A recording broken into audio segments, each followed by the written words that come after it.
وفاقی نظام ہے، ایک وفاق اور اس کے نیچے وحدتیں، اس بنیاد پر ہمارا ملک چلتا ہے۔ جب تک آپ وفاق اور اس کے نیچے وحدتوں کی حقیقت کو تحفظ فراہم نہیں کریں گے، یہ ملک یکجان نہیں رہ سکتا۔ آپ نے ہر وحدت کو اور اس وحدت میں، اس یونٹ میں، اس صوبے میں رہنے والے عوام کو وہاں کے وسائل کا مالک تسلیم کرنا ہے۔ پنجاب ہے تو پنجاب کے وسائل پر پنجاب کے بچوں کا حق ہے۔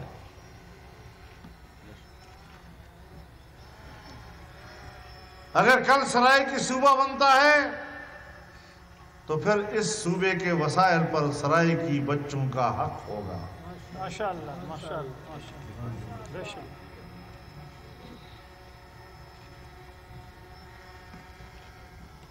اس کا چوتھا عنصر وہ پارلیمانی طرز حکومت ہے، جس کا مطلب یہ ہے کہ یہاں کوئی صدارتی طرز حکومت نہیں چلے گی۔ صدارتی طرز حکومت جبر کی علامت ہے۔ صدارتی طرز حکومت اپنی ماضی کے، اپنی تاریخ کے آئینے میں ڈکٹیٹرشپ کی علامت ہے۔ کون سا صدارتی نظام؟ وہ صدارتی نظام جو ملک میں سکندر مرزا نے برپا کیا تھا، وہ صدارتی نظام جسے ایوب خان نے برپا کیا تھا اور جس نے ہماری 3 دریائیں ہندوستان کو بیچ دی تھی، وہ صدارتی نظام جو جنرل یحییٰ خان کے نام سے یاد کیا جاتا ہے، جس نے ہمارے اس مملکت کو دولخت کیا تھا، وہ صدارتی نظام جب جنرل ضیاء الحق ملک کا صدر تھا تو ہم نے سیاچین کو انڈیا کے حوالے کیا تھا، وہ صدارتی نظام جب جنرل مشرف ملک کا صدر تھا اور ہم نے کارگل کو انڈیا کے حوالے کیا تھا۔ آج پھر اس قسم کی باتیں کی جا رہی ہے، یہ آئین کو منہدم کرنے کی باتیں ہیں، میثاق ملی کے خاتمے کی باتیں ہیں۔ پھر اثر نو آئین بنے گا، پھر اثر نو آئین ساز اسمبلی بنے گی، اور پھر پتہ نہیں کیا ہوگا اور کیا نہیں ہوگا۔ یہ تجویزیں جو آج آ رہی ہے، یہ پاکستان کو ایک بار پھر دولخت کرنے کی مجھے مشاورت نظر آتی ہے، اور اس کے پیچھے یہ منصوبہ نظر آ رہا ہے۔ لہٰذا ہمیں آئین کے بنیادی عناصر کو سمجھنا ہوگا کہ آئین کی اساس کیا ہے، اس کا بنیادی ڈھانچہ کیا ہے، اور پھر اس کے بعد ہمیں آئین کے بنیادی اصولوں کی طرف آنا ہوگا۔ آئین قرارداد مقاصد کے حوالے سے جو پہلے آئین کا دیباچہ کہلاتا تھا، آج اس کو باقاعدہ آئین کا حصہ بنا دیا گیا ہے، اور آئین کا حصہ بننے کے بعد ازروع قرارداد مقاصد جو پاکستان کی پہلی دستور ساز اسمبلی جو قائد اعظم محمد علی جناح نے بنایا تھی، اس دستور ساز اسمبلی میں قائد اعظم کی براہ راست رفقا نے قرارداد مقاصد پاس کی تھی، جس پر آج بھی تمام مکاتب فکر اور پوری قوم کا اتفاق رائے ہے، جس میں طے ہے کہ حاکمیت اللہ رب العالمین کی ہو، اور عوام کے نمائندے مملکت میں اللہ کی نیابت کرتے ہوئے اس کے نظام کے تحت حکومت چلائے۔ آئین کہتا ہے کہ اسلام پاکستان کا مملکتی مذہب ہے، اور تمام قوانین قرآن و سنت کے مطابق بنائے جائیں گے۔ آئین کہتا ہے کہ قرآن و سنت کے منافی کوئی قانون نہیں بنایا جائے گا۔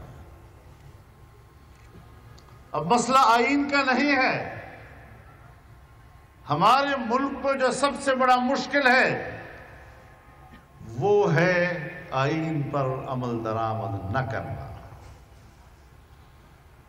بدقسمتی سے ہمارے ملک کے پارلیمنٹ ایسے لوگوں سے بھر دیے جاتے ہیں کہ جن کو قرآن و سنت سے کوئی دلچسپی ہوتی ہی نہیں ہے۔ ہماری اسٹیبلشمنٹ وہ بھی پاور پالیٹکس کرتی ہے اور ہمارے پولیٹیشنز بھی اس کی بنیاد پر پھر پاور پالیٹکس کی طرف چلے جاتے ہیں۔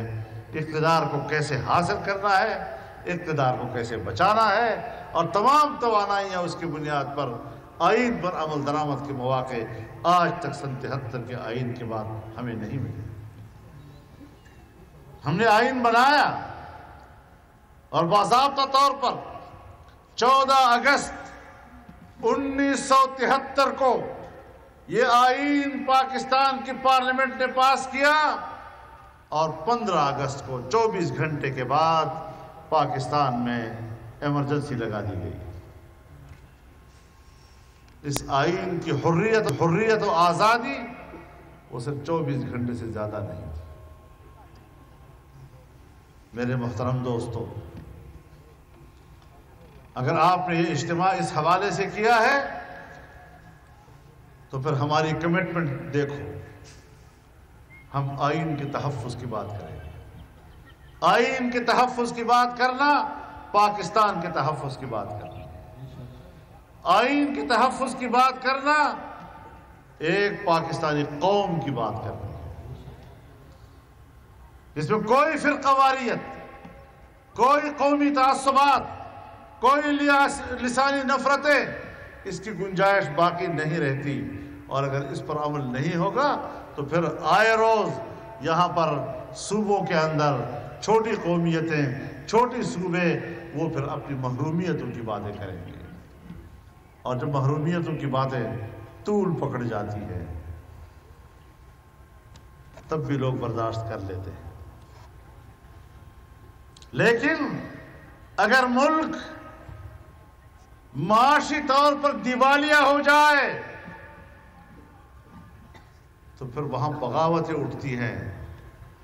میں سلام پیش کرتا ہوں پاکستان کے عوام کو، پاکستان کی قوم کو، کہ آج اس ملک کے دیوالیہ پن کے ماحول میں بھی قوم کا ایک ایک فرد پاکستان کے ساتھ کھڑا ہے، کہیں کوئی بغاوت نہیں اٹھ رہی۔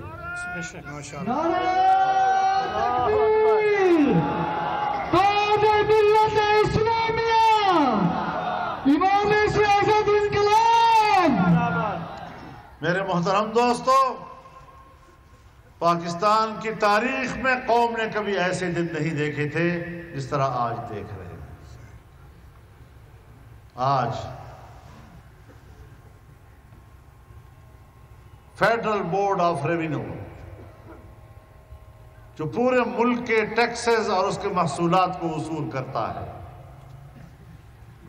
اس کا چیئرمین اپنے الفاظ میں کہتا ہے کہ پاکستان کے دیوالیہ ہو جانے کا خطرہ نہیں، پاکستان دیوالیہ ہو چکا ہے۔ یہ میں نہیں کہہ رہا ہوں، جو ہمارے ملک کی معیشت کے 2, 4 اور 6 کو جمع کرتے ہیں، دن رات اسی کام میں لگے ہوتے ہیں، وہ کہتا ہے۔ آج ہم نے پاکستان کی اس اسمبلی کے اندر جو جعلی ہے، جو اسمبلی تو ہے لیکن اس کے اندر جمہوریت کی روح نہیں ہے،